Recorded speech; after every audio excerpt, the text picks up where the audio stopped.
Hello students, welcome to my channel. आज की video में हम लोग पढ़ेंगे भारतीय संविधान की अनुसूची। पिछले वीडियोस में मैंने आप लोगों को भारतीय संविधान की कितनी भाग हैं वो बता दिया। हमारे संविधान के 22 भाग थे। अब इसमें अनुसूचियाँ कितनी है, तो अनुसूचियाँ हमारी 12 हैं। तो हम लोग ये तो जानते हैं कि अनुसूची हमारे संविधान की 12 अनुसूची है, लेकिन क्या हम लोगों ने कभी डिटेल से इसके बारे में पढ़ा है? नहीं पढ़े होंगे।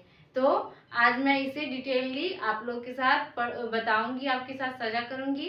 और बिना देर किए अब हम लोग वीडियो को स्टार्ट करते हैं, बाद में ज़्यादा देर नहीं करते हैं। तो इसकी प्रथम अनुसूची में है भारतीय संविधान की कि इसमें भारतीय संघ के घटक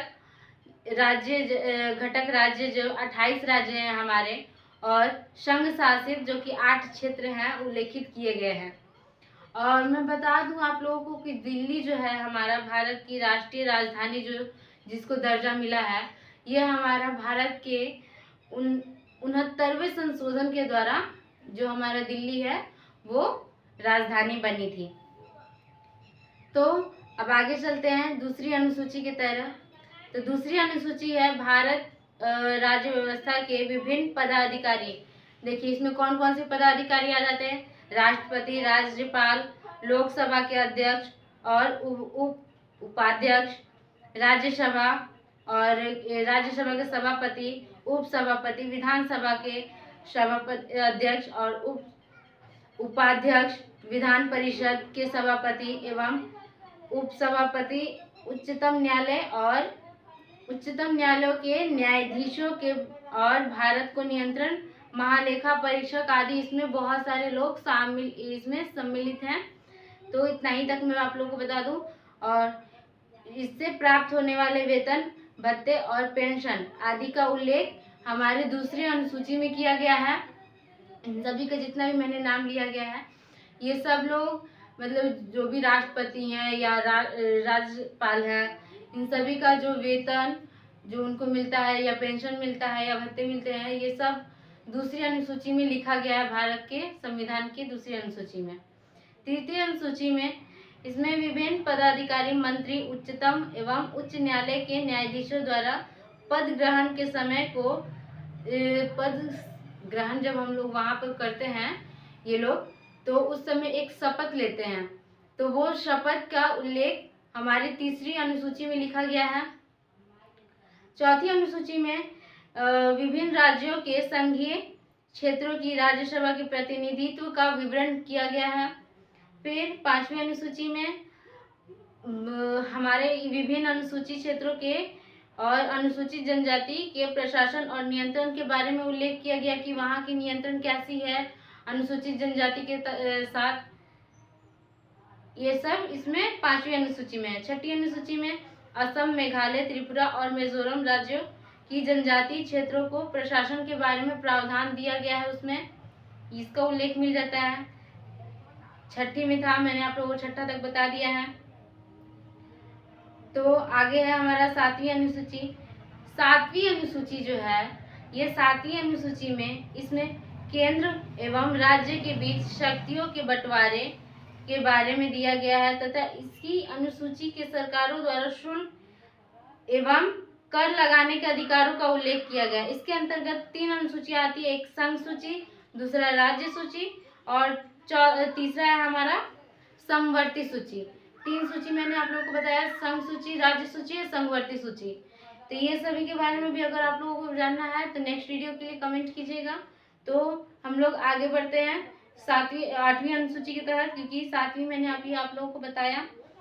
आठवीं अनुसूची में 22 भाषाओं का उल्लेख किया गया है और मूल रूप से आठवीं अनुसूची में 14 भाषाएं थी, जो कि 1967 ईस्वी में 21वां संशोधन के तहत सिंधी को, 1992 ईस्वी में 71वां संशोधन में कोनकी, मणिपुरी तथा नेपाली की ओर, और 2003 में 92वां जो संशोधन हुआ हमारा भारत का, उसमें मैथिली, संथाली, डोगरी और बोडो 8वीं अनुसूची में शामिल किया गया है। यानी 22 जो भाषाएं हैं, इन सभी को कुछ समय के अंतराल में संशोधन करते हुए हमारे भारत का अनुसूची को संशोधन करते हुए, मतलब कि भारत में जितनी भी है, चाहे वो हमारे भाग की सूची किया जाए या फिर संविधान में जो मूल अधिकार है उसमें संशोधन किया जाए। तो ये सब संशोधन के दौरान इसमें कुछ कार्य जो छूट जाते हैं, जिन्हें आगे के मंत्रियों लोग को लगता है कि नहीं इसमें कुछ बदलाव अब के समय में करना चाहिए, तो ये सब बदलाव होते रहते हैं। तो खैर अभी तक तो हमारा 22 अनुसूची हैं, 12 अनुसूची। तो आगे बढ़ते हैं हम लोग 9वीं अनुसूची के तहत।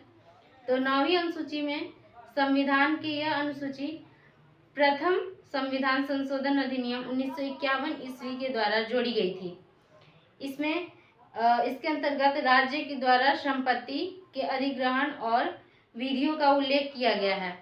जो इस अनुसूची को सम्मिलित विषयों में न्यायालय की चुनौती नहीं दी जा सकती है। वर्तमान में इस अनुसूची को 284वां अधिनियम है। ये 10वीं अनुसूची है हमारा यह अधिनियम 92वें संशोधन में 1985 ईस्वी के द्वारा जोड़ी गई थी।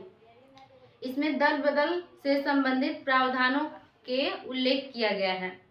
11वीं हम लोग का अनुसूची है, इसमें 73वें संशोधन जो है हमारा 1993 में इसको जोड़ा गया था। इसमें पंचायती राज संस्थाओं के कार्यकाल के लिए 29 विषय प्रदान किए गए हैं। यानी जो पंचायती राज इसमें जो काम करते हैं पंचायत के लोग, उन सभी के कार्यकाल के लिए या फिर जो कार्य करते हैं, तो उसमें 29 विषय जो है सब्जेक्ट जैसे हम लोग पढ़ते हैं साइंस, कॉमर्स, आर्ट्स या फिर science, social science, Hindi, English, वैसे ही इन लोग के लिए विषय दिए गए हैं 29 विषय। ये 11वीं अनुसूची में है। फिर आ जाता है हमारा 12वीं और आखिरी अनुसूची, जो संविधान की आखिरी अनुसूची है 12वीं अभी तक में। तो ये है हमारा, इसमें अनुसूची में 74वें संशोधन के द्वारा इसे जोड़ा गया था 1993 में ही। और इसमें शहरी क्षेत्र के स्थानीय स्वशासन संस्थाओं के कार्यकाल के लिए 18 विषय प्रदान किए गए हैं। तो मैंने आप लोगों को पूरा वीडियो में कंप्लीट कर दिया भारत की अनुसूची के बारे में। तो आई होप आप लोगों को समझ में आ गया है। मिलते हैं नेक्स्ट वीडियो में। अगर आप लोगों को संघ सूची, राज्य सूची और संघवर्ती सूची के बारे में अगर पढ़ना होगा या जानना होगा तो कमेंट में ज़रूर कीजिएगा। तो मिलते हैं नेक्स्ट वीडियो में, तब तक के लिए थैंक यू।